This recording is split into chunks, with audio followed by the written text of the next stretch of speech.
Смотрите в программе. 2 ДТП с летальным исходом произошли за минувшие сутки в Якутии.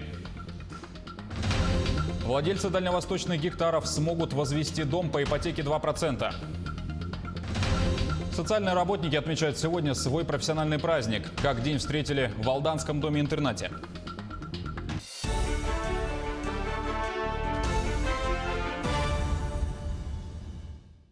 Продолжаем эфир нашего канала новостями к этому часу.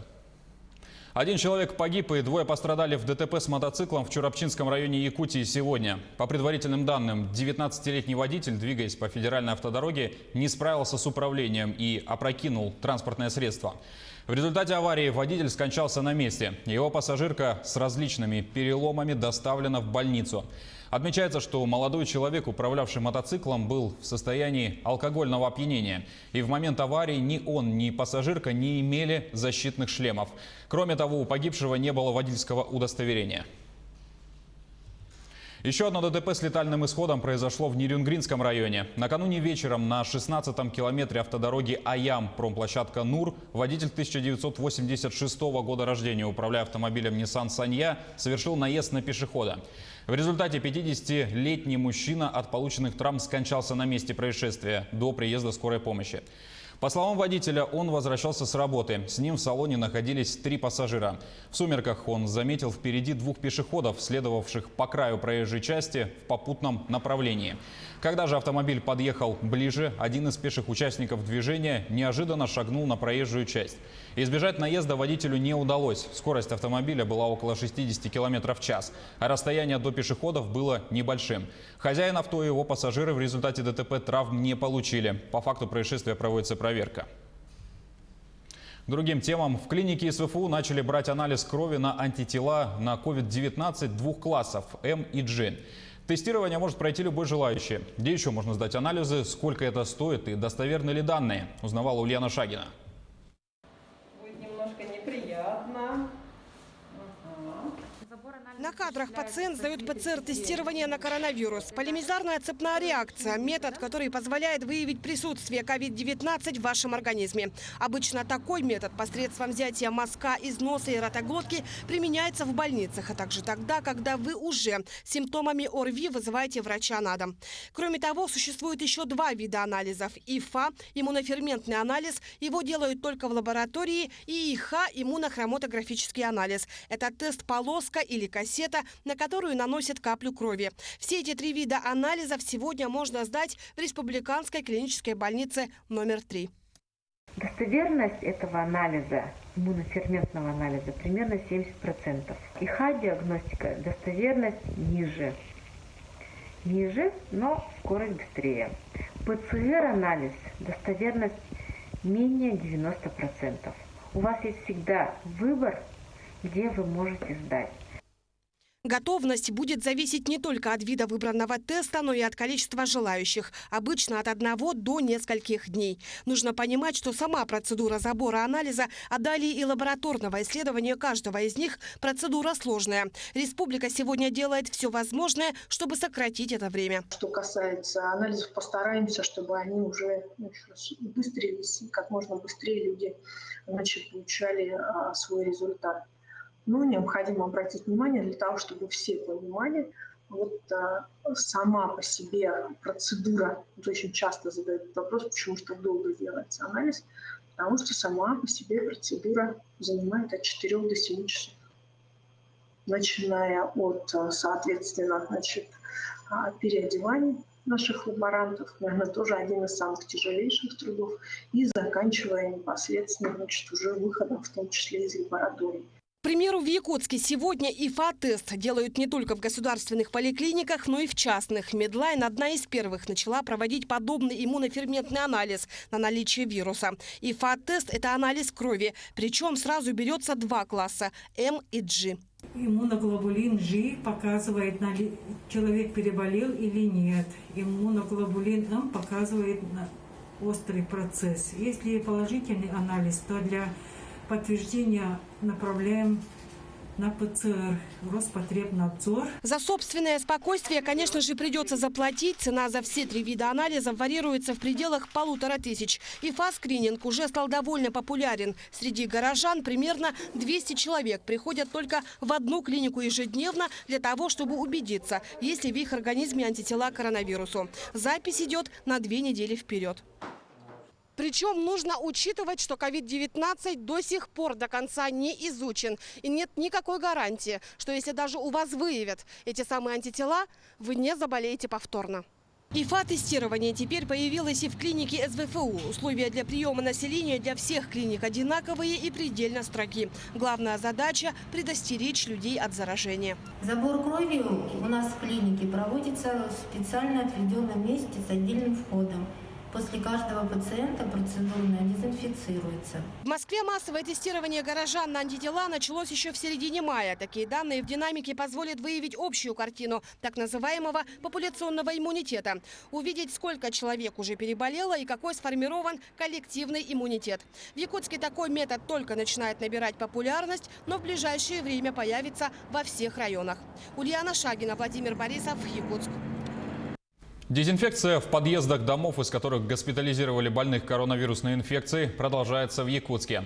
По данным службы эксплуатации городского хозяйства, обработаны места общего пользования многоквартирных домов по улицам Каландрашвили, Автодорожная, Лермонтова, Кулаковского, Ярославского и другим. Полный перечень адресов и конкретных домов опубликован на сайте администрации якутск.рф. Всего с 20 мая по 7 июня компания «Аденолин» провела дезинфекцию почти по 650 адресам, из которых были госпитализированы больные с коронавирусом. По Российской Федерации у нас ситуация сейчас неплохая. Мы видим, что количество заболевших у нас в республике стабильно, и сейчас коэффициент распространения инфекции, который должен быть меньше единицы, у нас в республике 0,8. И это уже держится последние 5 дней. Это, если говорить по Российской Федерации, 12-й показатель в стране. Хороший результат. И если такая ситуация будет продолжаться до конца недели, если мы будем видеть не увеличение, а снижение количества заболевающих в сутки, то, конечно же, ряд уже ограничительных мер, начиная с 14 числа, можно будет снимать. Прием заявок на получение субсидий для предпринимателей продлится до 16 июня. Меры предлагаются тем отраслям бизнеса, которые включены в расширенный перечень пострадавших. Можно получить средства на уплату процентов по кредитам, части фиксированного платежа по страховым взносам, оплату договора аренды, на открытие интернет-магазина или сайта, затрат на переход на дистанционный способ работы и так далее. С условиями можно ознакомиться на сайте, а интересующие вопросы задать по телефонам, которые сейчас выведены на экран.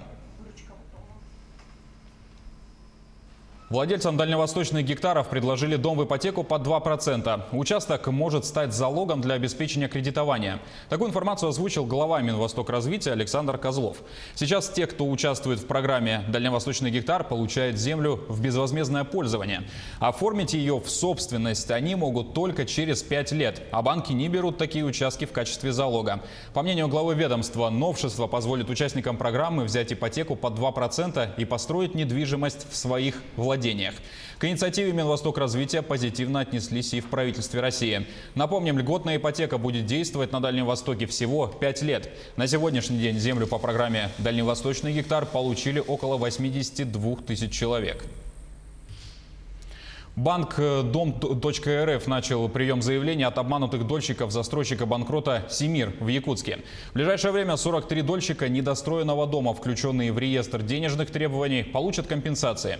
Размер возмещения определяют, исходя из стоимости 1 квадратного метра строящегося равнозначного жилья на основании независимой оценки. Эту оценку проводят работники Фонда защиты граждан-участников долевого строительства. Размер компенсации будет не менее суммы, оплаченной по договору долевого участия. Документы на выплату компенсации можно подать удаленно через сайт fond214.rf. Есть сайт fond214.rf. на котором, соответственно, можно скачать бланки заявлений, можно скачать всю необходимую перечень документации, формы этого заявления. Ну и, соответственно, как я уже сказал, либо через электронную цифровую подпись на электронную почту Дом РФ отправляется, либо на нотариально заверенно отправляются экспресс-почтой в Фонд защиты прав обманутых дольщиков Российской Федерации. И там рассмотрение происходит достаточно короткий период. Я надеюсь, что вопросов ни у кого не возникнет. Я сам посмотрел, формы, в принципе, достаточно понятные, но в любом случае мы всегда сможем оказать поддержку. Их долг – дарить внимание и заботу нуждающимся. Сегодня, 8 июня, профессиональный праздник отмечают социальные работники. В канун даты 12 сотрудников Алданского дома-интерната для престарелых и инвалидов заступили на смену. В течение месяца они будут находиться с проживающими. Тему продолжит наш корреспондент Татьяна Вахнина. Во дворе дома-интерната поселка Ленинский безлюдно. Учреждение закрыто на карантин. В режиме повышенной готовности прогулки и посещения исключены. Лечебно-укрепляющие процедуры проводятся в обычном режиме. Всем необходимым проживающие обеспечены. В данном режиме даже когда доставляются продукты, то есть это исключается контакт, личный контакт. То есть если что-то привозят, они оставляют, да, то есть непосредственно смена, которая находится в интернате, то есть забирает данные продукты. В интернате проживают 55 человек. С ними круглосуточно находятся 10 сотрудников. Пересмена была произведена в канун профессионального праздника – Дня соцработника. Вместе с медсестрами, нянечками и поварами на смену заступил психолог. Специалист будет работать с проживающими. Психологически переносить ограничения становится все сложнее.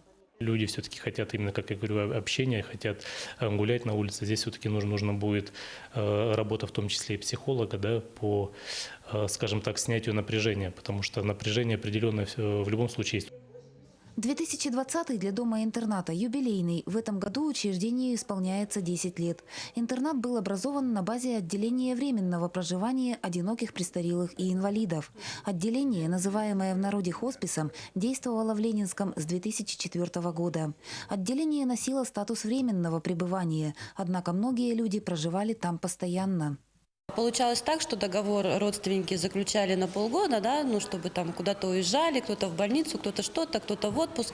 И получалось так, что люди у нас оставались до самого конца своей жизни. Даже некоторые перешли уже в Межулусный Алданский дом-интернат. Валентина Полицыкина поступила в интернат без малого 3 года назад. В учреждении давно освоилась, хотя поначалу настроение у Валентины Прокопьевны было тревожным и подавленным. А здесь так нормально. Я не обижаюсь. В интернате проживающие обретают новую семью. Нянечки, медсестры, социальные работники, прачки и повара знают, ничто так не согреет сердце одинокого немощного человека, как капля внимания и доброе слово. Коллектив насчитывает около 50 человек. Безграничное сопереживание и огромное терпение. Сотрудникам интерната эти черты необходимы. Татьяна Вахнина, Сергей Шипачев, Алданский район, поселок Ленинский. На этом пока вся информация. До встречи в следующем часе.